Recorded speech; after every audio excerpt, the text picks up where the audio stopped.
Alcista hasta el 16 de septiembre. Esa es la visión de mercado que mantenemos en este canal desde hace ya algunas semanas. Ante esta visión nos hacíamos dos preguntas. La primera, si el mercado iba a ser capaz de marcar nuevos máximos históricos antes de la gran caída, y la segunda, si el mercado iba a ser capaz de resistir los importantes datos y eventos económicos previos a ese 16 de septiembre. En este momento estamos viendo cómo el mercado y esta estructura se está deteriorando de una forma bastante rápida, alcanzando niveles de soporte que son claves y que si se pierden, la cosa se empezaría a poner bastante más fea de una forma anticipada.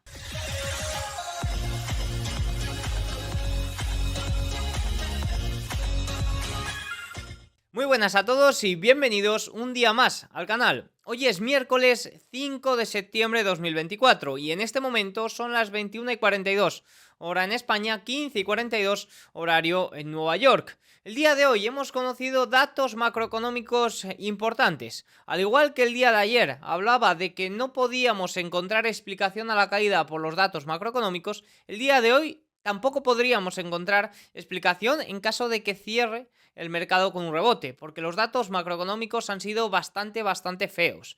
Incluso han hecho caer a los rendimientos americanos a 2 años a mínimos desde el 5 de agosto. Han sido malísimos. El TLT, el ETF, los bonos del Tesoro americano, descontando que algo malo en cuanto a economía se refiere puede ocurrir, estaba marcando también niveles máximos desde inicios de agosto. Por tanto, los datos económicos el día de hoy no han acompañado y este rebote de mercado tendríamos que encontrar la explicación por otro lado. Y quizás la explicación la tenemos en el motivo de la gran liquidación que vimos ayer. No fue una liquidación chica, ocurrió la mayor pérdida de capitalización bursátil de una empresa de la historia, con Nvidia cayendo casi un 10%. Vimos cómo el sector semiconductores caía o tenía su peor día desde marzo. ¿Qué estaba ocurriendo por aquí? No encontrábamos ninguna explicación y sigo sin encontrar una explicación clara en cuanto a los fundamentos. Sí en cuanto a datos cuantitativos y sobre todo estructuras de volatilidad. Por ahí McElligor ha dado una idea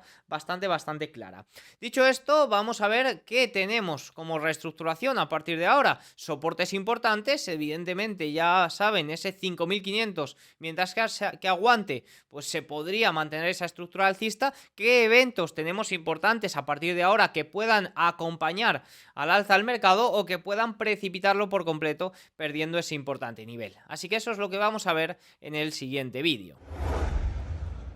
Empezamos hablando de los datos que hemos conocido el día de hoy relacionados con el empleo. Ofertas de empleo JOLTS. El número de ofertas cayó en 237.000 a 7,673 millones en julio de 2024, desde el nivel revisado a la baja de 7,910 millones en junio, alcanzando el nivel más bajo, ojo, desde enero de 2021 y por debajo, muy por debajo, de las previsiones del mercado que eran de 8,1 millones. Y como ven, se sigue manipulando el dato. Fíjense lo que acabo de comentar. Dato revisado a la baja en junio de 7,9 millones. ¿Recuerdan el dato que se conoció oficialmente con respecto a junio? Pues era un dato superior a 8,10 millones. Es decir, de nuevo, un dato más en el que te lanzan un titular muy fuerte y las revisiones a la baja para evitar que el mercado tenga la primera reacción ante esto. ¿Qué hubiera ocurrido en el mercado si en vez de conocer un dato superior a las estimaciones se llega a conocer el dato de 7,9, que habría sido muy inferior a las estimaciones? Pues ya les digo yo que la reacción del mercado habría sido muy distinta. Evidentemente, la manipulación yo no la veo tanto en los datos, sino la veo a la hora de mostrar los datos. Es decir, el dato bueno son las revisiones, pero no las revisiones a un mes, las revisiones a 2 meses y las revisiones anuales. Ahí es donde está la realidad del empleo, con las últimas revisiones que hemos conocido en las últimas semanas por el lado de nóminas no agrícolas. El titular que nos van a dar el viernes, y ya hablando un poco de los datos que esperamos el viernes, el titular que nos van a dar el viernes me sorprendería muchísimo si es menor a lo esperado. ¿Por qué? Porque es que esta es la dinámica que están llevando en todos los datos prácticamente. Otro punto importante a tener en cuenta es que el dato que hemos conocido ha sido muy débil. Y si recuerdan, yo estaba esperando unos datos de empleo bastante más sólidos, un poco más sólidos con respecto a este mes. ¿Por qué? Por el tema del huracán. Bueno, tengan en cuenta que el dato de ofertas de empleo JOLTS es de cierre de julio.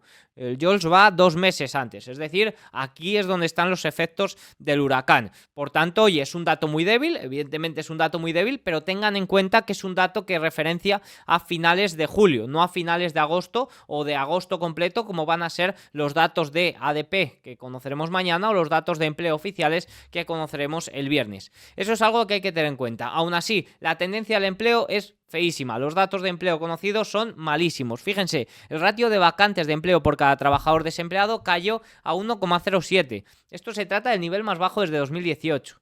Es decir, ya no podemos hablar de que estos datos de ofertas de empleo están teniendo una normalización después de los excesos prepandemia. No, es que ya hay muchos ratios que están por debajo incluso de niveles previos a la pandemia. El número de renuncias disminuyó a 3,27 millones. Se trata del nivel más bajo desde septiembre de 2020, desde el nivel revisado a la baja de 3,21. ¿Qué significa este número de renuncias? Pues esto es un indicador, un ratio bastante interesante, porque indica la capacidad que tienen las personas de cambiar de empleo, ¿no? De renunciar a un empleo porque tienen otro con las mismas, al menos, o mejores condiciones. Es decir, cuando hay un mayor número de renuncias es porque el mercado laboral es muy dinámico, ¿no? O las ofertas de empleo son muy dinámicas, hay muchas ofertas y es muy fácil encontrar una interesante. Que caiga a niveles de pandemia, pues nos muestra un poco esa normalización de las ofertas de empleo. Como digo, de momento parece una normalización, pero ya hay muchos ratios que se están pasando de frenada, ¿eh? Y este es un poco el riesgo. Es decir, en todas las métricas económicas estamos viendo una clara normalización después de los excesos pandémicos, pero claro, la tendencia que llevan ya está haciendo que en algunos puntos se pase un poco de frenada y ese equilibrio pues ya tienda a desequilibrarse a la baja, a desaceleración económica más grave. De ahí, por ejemplo, que ¿por qué ahora mismo ya unos datos económicos débiles no son bien tomados por el mercado? Porque ya estamos ahí justo en ese punto de equilibrio y que unos datos que se pasen de frenada pues no gustarían para nada al mercado. Hoy no es un dato, bueno, un punto importante, como he comentado antes, al igual que ayer hablaba de que el dato de ISM Manufacturing era un dato débil, pero no catastrófico, y que de hecho los rendimientos tras conocer ese dato subieron, en vez de seguir o en vez de continuar la caída tuvieron un ligero rebote. El día de hoy no. La verdad que el día de hoy es un dato catastrófico, eso es un dato malísimo, que de hecho, fíjense, porque el rendimiento americano a 10 años ha caído por debajo del 3,8%, pero es que el rendimiento americano a 2 años también, fíjense, 3,76% mínimos desde aquel fatídico lunes 5 de agosto. Es decir, ahora mismo se están descontando más de 25 puntos básicos. Esto hay que tenerlo en cuenta también porque es un poco el gap con el que podemos jugar el movimiento de las bajadas de tipos del 18 de septiembre. Es decir, en este momento se está descontando más que una bajada de 25 puntos básicos. Y ojo, porque si los datos que tenemos por delante, tanto mañana, sobre todo ese ISM de servicios como datos de empleo del viernes, si no salen positivos, ojito, porque se empezaría a volver a descontar que la Reserva Federal está detrás de la curva. Y ese sí que es verdaderamente el riesgo que acelera todo este proceso de debilitamiento del mercado que esperábamos para mediados de septiembre, pero claro, estábamos un poco a expensas de los datos. De momento, como digo, la caída de ayer, ahora vamos a ver en detalle, no rompe la estructura, pero que los datos no acompañen, evidentemente era el gran riesgo y es lo que rompería claramente esa estructura. Por tanto, datos de ofertas de empleo bastante débiles, pero atención, referenciándose a julio, no a agosto, ¿eh? Es decir, aquí hay los efectos del huracán. Dicho esto, vamos a hablar un poco de lo que ocurrió ayer, de esa caída, vamos a ver si le encontramos un poco explicación. Ayer martes 3 de septiembre se registró el tercer peor día para el S&P 500 del año 2024. El desplome de más del 5% del petróleo arrastró a primera hora al sector energético, eso sí que es cierto, ahí empezó la gran debilidad, y luego los semiconductores pues fue lo que acompañó la caída del día, que tuvieron su peor día desde marzo de 2020, y Nvidia con una caída de casi un 10%, su peor sesión o la mayor caída de capitalización bursátil de una empresa de la historia. Tras el cierre, las caídas en Nvidia se acentuaron después de que se enviara una citación en busca de pruebas de que violó las leyes antimonopolio. Esto fue una noticia también muy importante que surgió a raíz de en Nvidia en el día de ayer. Y claro, nos podríamos preguntar, ¿fue esta citación lo que aumentó las liquidaciones del día de ayer? Bueno, pues podría ser, sí, la verdad. O sea, yo la veo como un factor a tener en cuenta dentro de todo esto. No el motivo principal, pero sí un factor bastante claro. Otro punto que se está comentando mucho en medios es el tema del carry trade. Puede ser que debido a la caída del a la caída del dólar frente al yen el día de ayer se acentuara un poco ese carry trade, ¿no? Un poco el riesgo que había a inicios de agosto. Bueno, pues puede ser. Sí que es cierto que a ese 5 de agosto se deshacieron aproximadamente 60-70% de las posiciones carry, es decir, ¿dónde voy con esto? Bueno, pues durante los últimos meses, años, pues debido a la subida de tipos de la Reserva Federal, muchos inversores o muchos fondos estaban buscando financiación barata para invertir en Estados Unidos y obtener rentabilidad, sobre todo en empresas tecnológicas. ¿Qué pasa? Que se financiaban en yenes y aprovechaban esa diferencia entre los tipos de Japón y los tipos de Estados Unidos para sacarle rendimiento o retorno en dólares. ¿Qué ocurre? Pues que si el Banco de Japón apuesta por subir tipos, la Reserva Federal parece que va a iniciar un ciclo de bajadas, esa diferencia se cierra, ¿no? Y entonces se tienen que desapalancar muchas posiciones tecnológicas para tratar de cubrir la posible diferencia que se cierre por ahí. ¿Qué ocurre? Pues que esto, en gran medida, estas posiciones se desapalancaron el 5 de agosto, pero sí que es cierto que queda un porcentaje que debería de hacerse de forma un poco suave. Ahora, ¿qué ocurre? ¿Fue ayer o puede ser el motivo de la caída de ayer? Bueno, pues lo cierto es que el día de hoy sí que está cayendo más el dólar frente al yen, pero sobre todo por la debilidad del dólar. Pero ayer, la verdad es que el yen, fíjense, estaba en el mismo nivel que el viernes. Es decir, ¿qué pasa? ¿Se acentuó todo ayer o qué? ¿Fue ayer cuando se empezó a descontar esto y dijeron, oye, pues es cierto que tenemos aquí las posiciones carry, hay que sacarlas?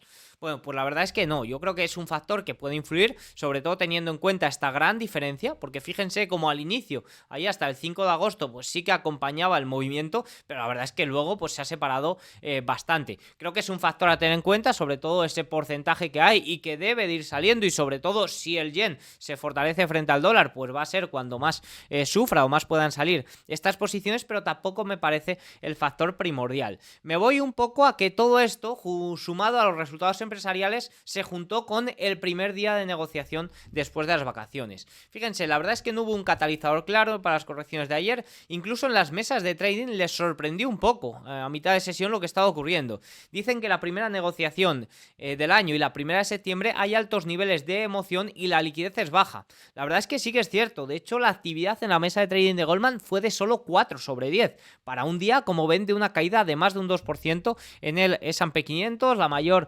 caída de capitalización bursátil de Nvidia y demás. Por tanto, bueno, pues tiene sentido. Sobre todo yo creo que todos estos motivos, citación, todo esto también del carry trade, también resultados empresariales, pues se ha unido junto a esa vuelta de muchos operadores de vacaciones.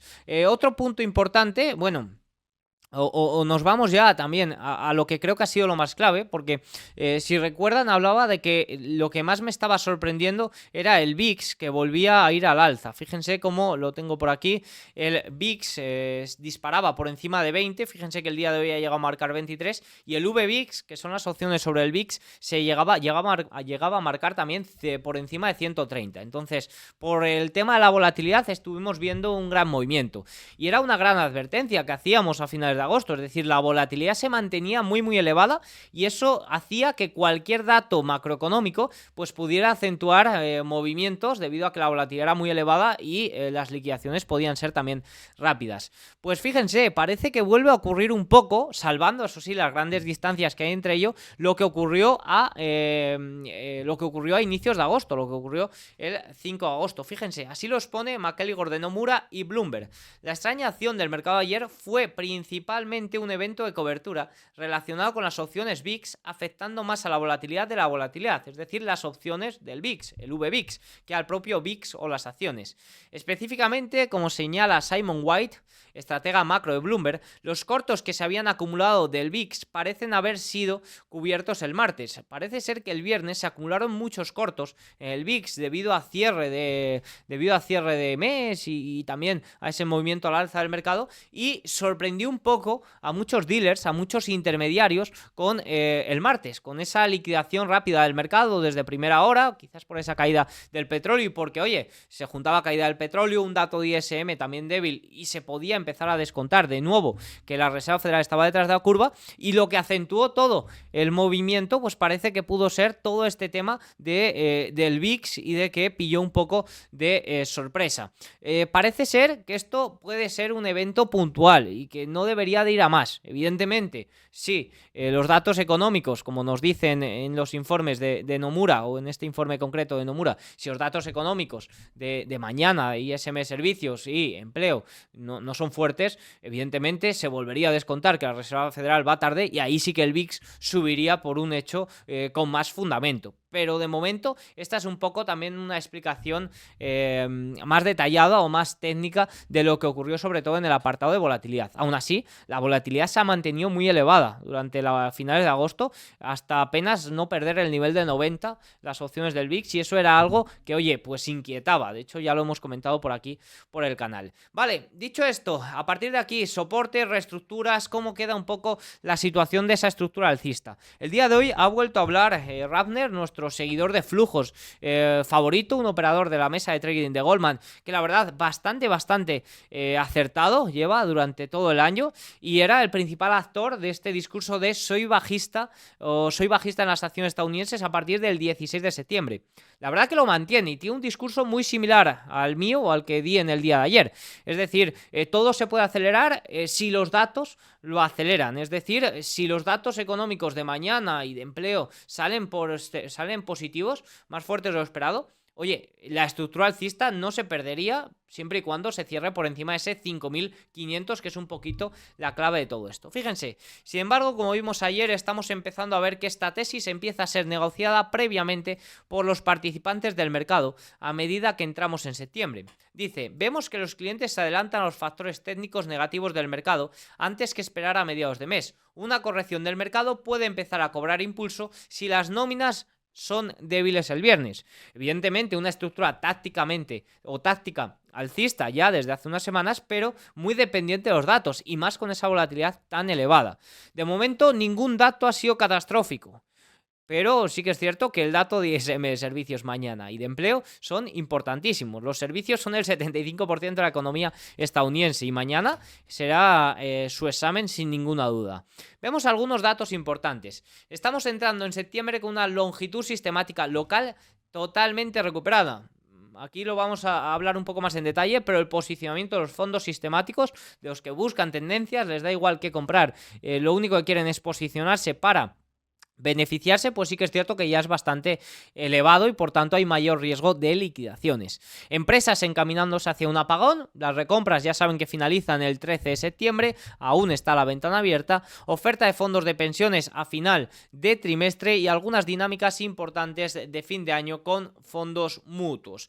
En definitiva, lo que ya sabíamos, es decir, la única novedad para esta estructura táctica alcista y para esta trampa alcista que llevamos ya hablando de ella en el canal muchos vídeos, es que se ha acelerado, es decir, se ha acelerado y se ha anticipado también, ha llegado 10 días antes de lo esperado. Wall Street a nivel mundial comienza el mes con un riesgo de acciones estadounidenses más alto que en los últimos 6 ciclos electorales. Eso también tiene en cuenta porque, oye, ha empezado el mes de septiembre a menos de un 1% de máximos históricos, el principal índice. Vamos a comentar los 3 puntos más importantes. 1. Los CTA, los fondos sistemáticos buscadores de tendencia, que cada vez mueven más dinero y que son algoritmos que lo único que buscan es ganar dinero, están ya muy posicionados. Fíjense que el posicionamiento, hablábamos en el vídeo de ayer, que era superior ya a 8/10, es decir, ya es un posicionamiento en el que, oye, ya no van a comprar, e incluso si el mercado cae, incluso ya hay grandes riesgos de mayores ventas. ventas. Fíjense, para esta semana, si el mercado se mantiene plano, hay ventas de 3.020 millones de dólares en Estados Unidos. Si el mercado sube, hay ventas también de 2,97 millones de dólares en Estados Unidos. Y si el mercado baja, ventas un poco más grandes de 3,85 millones de dólares, de 3.850 millones de dólares, perdón. Evidentemente se vende en los 3 puntos, sí que es cierto que no son ventas ni mucho menos desorbitadas. De hecho, vamos a ver cómo se perdieron niveles de venta el día de ayer en Nasdaq y en Russell, y bueno, se rompieron cosas, pero no del todo. Incluso el S&P 500 casi cerró también por debajo de este nivel y no se terminó de romper del todo. Evidentemente no son ventas para nada grandes comparado con las compras que ha habido, pero sí que son, o sí que es el primer paso de, oye, cuidadito porque ya estamos posicionados y en caso de que haya caídas puede haber mayores ventas. Evidentemente no es un posicionamiento cercano a 10 de 10 como el de julio, que eso sí que llevaba consigo grandes ventas. ¿Qué niveles? Pues fíjense, nivel en el Nasdaq 19.345, se perdió ayer. Puede que este sea un motivo también para la explicación de que se acentuaran las ventas ayer, sobre todo por la parte tecnológica. Se perdió este nivel en el Russell 2000, 2150. Fíjense que estamos casi ahí en ese nivel del Russell 2000, y sobre todo nivel en el S&P 500 es el nivel 5515. El día de hoy hemos cerrado por encima de este nivel y se está aguantando el soporte de los 5.500 puntos, que es importantísimo. Otro punto importante, las recompras. Fíjense, el periodo de inactividad corporativa comienza el 13 de septiembre. Las autorizaciones corporativas hasta el momento son las más grandes registradas en la historia. 893.000 millones.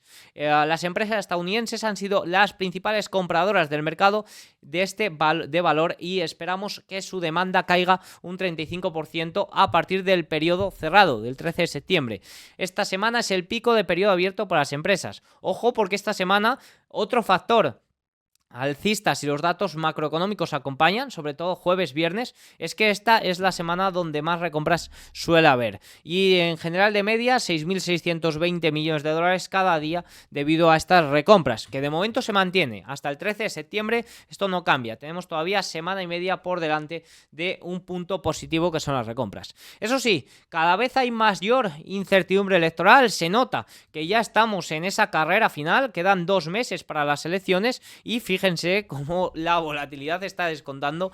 La volatilidad implícita para las elecciones es muy, pero que muy elevada. Fíjense el gráfico que se ve a simple vista. En resumen, ¿qué podríamos esperar? Bueno, pues lo cierto es que esta estructura tácticamente alcista se mantiene mientras se aguante el 5.500. Evidentemente no hay mucha sorpresa al alza, es decir, el riesgo a la baja es mucho mayor que el beneficio en este momento, pero de momento la estructura no se ha roto del todo. Si los datos económicos acompañan, pues incluso se podría mantener hasta ese 16 de septiembre. Si se pierde el 5.500, ahí sí, amigo, no bueno, como suele decir mi apreciado Cárpatos, y sobre todo con las ventas de los CTA.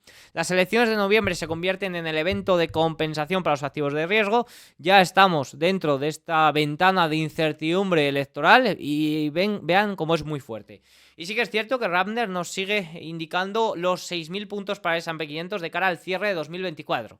Esto ya es hacer mucha bola de cristal. Habría que esperar un poco a cómo pasan las elecciones, pero bueno, lo deja por ahí. Y quería hacer una reflexión de todo lo que ha pasado el día de hoy. Sinceramente no sé lo que puede hacer el mercado. De momento, el día de hoy ha aguantado los 5.500 puntos, que era un nivel importante de cara a que pueda aguantar esta estructura alcista. Pero sí que es cierto que me gustaría indicar que si la liquidación de ayer, que fue de solo un 2% en el principal índice, que se encuentra todavía a un 3% de máximos históricos, pilló por sorpresa alguno o le hizo dormir mal, por favor, revisen su gestión del riesgo, revisen si tienen que activar cobertura, revisen si tienen que liquidar posiciones para estar más cómodo, porque esto no es un canal de señales, ni mucho menos. O sea, no tienen que hacer lo que yo digo por aquí, pero ni por asomo. Yo simplemente ofrezco unos datos y ustedes deben de interpretarlos de la mejor o de la forma adecuada posible a su operativa, pero poco más. Pero de verdad, si se han asustado por un 2%, tengan mucho cuidado, porque en ese caso su operativa no está siendo adecuada.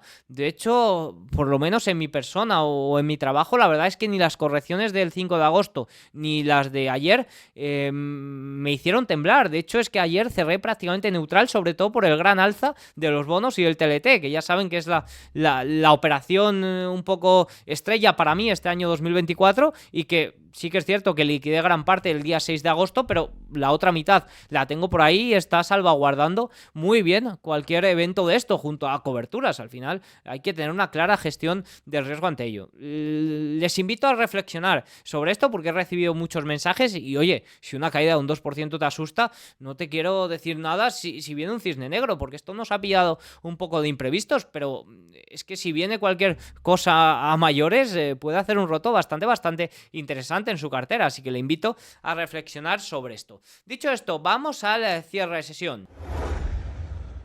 En Europa ha sido una jornada bastante débil, evidentemente acompañando el comportamiento de ayer de Wall Street. Eurostoxx 600 menos 0,67, futuros de Eurostoxx 50 menos 0,8, ojo, perdiendo casi media de 50 sesiones.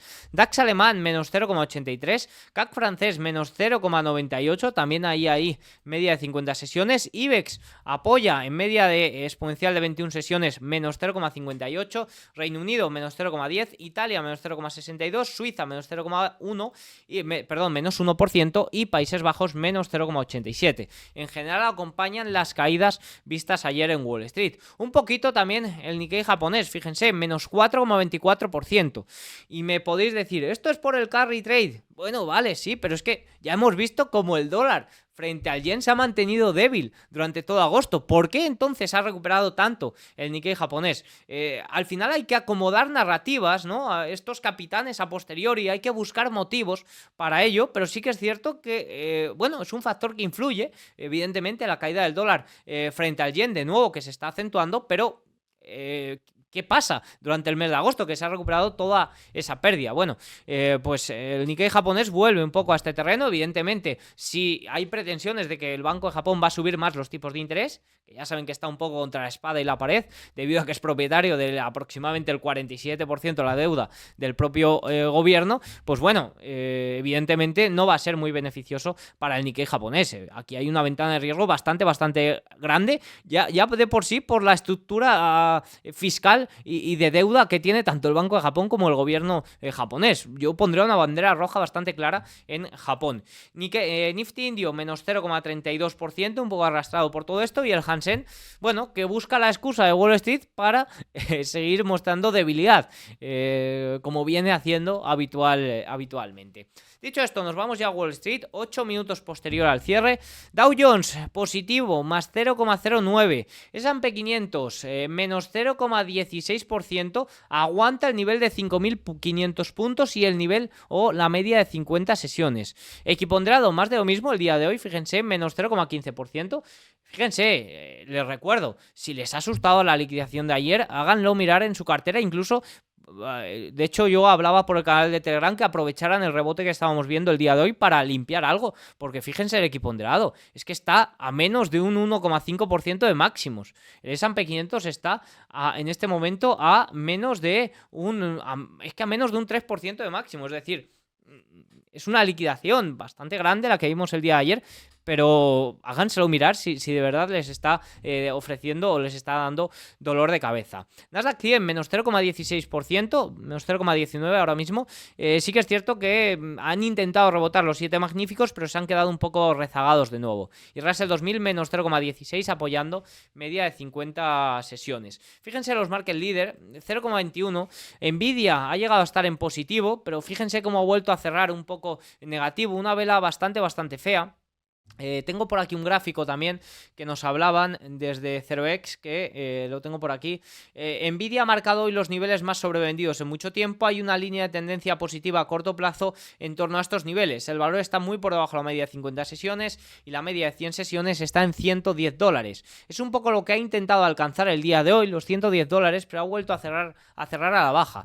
La verdad es que no es un gráfico muy bonito y yo creo que va a depender mucho de lo que ocurra mañana en el entorno global. económico. Si no hay datos micro que le afecten, yo creo que va a estar un poco dependiente de eso. Pero la verdad es que si se logra reestructurar, la situación de Nvidia es más bien un rango lateral que capacidad de irse más arriba. Fíjense Apple que logra cerrar medianamente bien, y eso que ha llegado a perder de una forma más contundente la media de 50 sesiones, pero finalmente aguanta los $220, aguanta también aquí soporte de 215, una cosita así. Microsoft ligeramente abajo, Amazon menos 1,66%, aguanta media de 200, Google también en media de 200 y Tesla ha sido un poco el caballo ganador el día de hoy, subiendo un 4,18. Vemos muchos, Meta también tengo por aquí, justo apoyando en media de 50. Tenemos muchos de estos 7 magníficos apoyando en medias, un poco también similar a donde está el índice, ¿no? Apoyando en medias y soportes importantes. Yo creo que la parte va a estar ya por la baceta económica, son muy importantes los datos que tenemos tanto mañana jueves como viernes. Si son positivos, pues podríamos salvar un poco la papeleta, pero si no, esta pérdida de soportes puede ser una evidencia y de una forma también rápida y anticipada, como mencionábamos. Fíjense los rendimientos americanos a 10 años que han tenido su menor cierre desde el lunes 5 de agosto. Los datos de ayer fueron débiles, los datos de hoy han sido catastróficos, ha sido un muy mal dato de ofertas de empleo que evidencia la debilidad del mercado laboral. Sí que es cierto que es de julio, pero aún así ha sido un dato feísimo, y la Reserva Federal empieza a descontar de nuevo, el mercado empieza a descontar de nuevo que la Reserva Federal va tarde. Este es el verdadero riesgo. Ojo si los datos económicos son malos, porque esto se empezaría a descontar de una forma muy fuerte y ahí sí que se podrían romper soportes importantes. Revisen su gestión de riesgo, revisen todo esto, porque hay que tenerlo muy en cuenta. VIX finalmente ha cerrado un poquito bajo, ha llegado a estar más arriba, pero oye, por encima del nivel 20, altísima volatilidad. VIX, más de lo mismo, ha cerrado en 121, por encima de 100 es alta volatilidad y no se ha logrado alcanzar un nivel de tranquilidad tras el evento del 5 de agosto. West Texas de nuevo abajo el día de hoy, 1,92. Evidentemente esto también alimenta ese discurso de que la Reserva Federal va tarde. En el día de hoy hemos tenido muchas noticias, sobre todo de Reuters, yo creo que tratando de manipular un poco el precio, de que si se retrasaban estos aumentos de producción, luego no y demás. Finalmente por debajo de $70 el West Texas. Oro prácticamente plano el día de hoy, sigue aguantando la media de exponencial de 21 sesiones. Evidentemente es que el mercado descuente que la Reserva Federal va tarde, le viene muy bien. ¿Por qué? Porque el ciclo de bajadas de tipos sería más rápido. Lo que le vendría un poco peor al oro es que los datos económicos salgan positivos, ¿no? Al final esta es un poco la situación. Y fíjense el Bitcoin, el que yo llamo un poco el activo medidor del riesgo, fíjense que ha corregido toda la caída del día de hoy y vuelve a estar un poco en ese rango de 58.000. Vamos a ver cómo se comporta durante la sesión asiática, porque es un poco el indicador del riesgo, ¿no? De cómo pueden abrir sobre todo la renta variable. Un pequeño comentario sobre el TLT. Ya he comentado antes que está siendo un poco mi salvador. Para mí, junto al Russell 2000, aunque sí que es cierto que ese, bueno, ha arrancado ahora, pero no tengo tanta fe en el corto plazo, para mí el TLT desde octubre de 2023 ha sido la gran oportunidad y ha dado una oportunidad este año maravillosa en abril, mayo y la verdad por debajo de 89,90. Creo que sois muchos los que seguís el TLT por todo lo que hemos comentado por aquí. Enhorabuena, la verdad, porque para mí está siendo un poco el paraguas de estas, o cuando ocurren estas liquidaciones tan grandes, es el bono el que recupera. Quizás está descontando que los datos de estos días no van a ser tan positivos, ¿eh? Caso de que salgan datos positivos, pues oye, los rendimientos irían al alza y el TLT corregiría. Ya saben que al final renta fija. La renta fija, su propio nombre lo indica, renta fija. No esperen tampoco un retorno o una subida exponencial de una forma rápida. Vamos a estar ahí tanteando. Con respecto al rendimiento americano a 2 años, ya lo hemos visto, 3,76. Vuelve a estar casi a punto de desinvertirse la curva 2-10 años. Puede ser importante esto. Si lo logra a final de semana ya hablaremos, aunque realmente lo logró el 5 de agosto. Por último, el dólar, si el mercado descuenta que la Reserva Federal va tarde, pues evidentemente el dólar es el que más se debilita. Ya hablábamos ayer que estaba ahí ante media exponencial de 21 sesiones, que se podía ver un poco frenado en ese nivel, ya más técnico, sin saber un poco el fundamento detrás. Eso es un poco lo que ha pasado en el dólar y ha acentuado mucho la caída con respecto al yen japonés, que también se va a mínimos desde el 5 de agosto. Ya saben, esto no viene muy bien para las tecnológicas, sobre todo operaciones carry, pero tengan en cuenta que ya no hay tanta operación carry, es decir, puede quedar un 30-40%, si hay una liquidación grande, pues puede haber liquidaciones grandes también, pero no sería ya la principal explicación a esas liquidaciones. Así que nada, tienen todos los datos, recuerden que mañana conoceremos a las 2:15, sí, 2:15, que son las 8:15, hora de Nueva York, el dato de empleo privado ADP, siempre será el principal movimiento antes del mercado de ayer, y para mañana, perdón, y luego el dato de ISM de servicios a las 4 de la tarde, 10 de la mañana, horario en Nueva York, fundamental. Un dato importantísimo, fue el que salvaguardó un poco el lunes 5 de agosto porque salió mayor a lo esperado. Veremos a ver, se espera que siga con ese tono fuerte, pero en caso de que vaya mal, ojito, porque se podrían perder niveles muy muy importantes. Así que nada, tienen todos los datos. Recuerden, me equivoco demasiado. Tengan en cuenta mis datos, no mis opiniones. Trato de hacerlo de la forma más objetiva posible. Si les ha gustado el vídeo, háganmelo saber con un like, un comentario y nos vemos mañana. Chao.